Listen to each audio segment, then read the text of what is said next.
UP मदरसा शिक्षा board 2023 का result जारी। यूपी के अक़लियती उमूर के वजीर धर्मपाल सिंह ने जारी किया रिजल्ट। यूपी मदरसा बोर्ड के चेयरमैन भी रहे मौजूद। 1.25 लाख से ज्यादा स्टूडेंट्स के नताइज का ऐलान। मुंशी मौलवी आलिम कामिल फाजिल का रिजल्ट जारी। ऑफिशियल वेबसाइट से डाउनलोड कर सकेंगे रिजल्ट। एग्जाम में 1,69,796 तलबा हुए थे शामिल।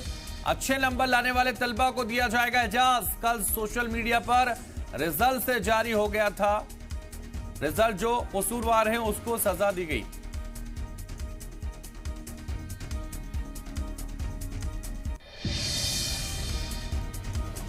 तो आपको बता दें, यूपी मदरसा शिक्षा बोर्ड 2023 का रिजल्ट जारी हो चुका है। यूपी के अक़लियती उमूर के वजीर धर्मपाल सिंह ने जारी किया रिजल्ट। यूपी मदरसा बोर्ड के चेयरमैन भी मौजूद रहे। अच्छे नंबर लाने वाले तलबा को सरफराज किया जाएगा, एजाज दिया जाएगा। कल सोशल मीडिया पर रिजल्ट जारी किया गया था।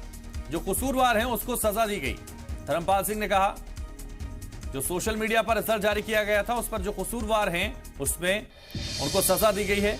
यूपी मदरसा बोर्ड का रिजल्ट आ चुका है।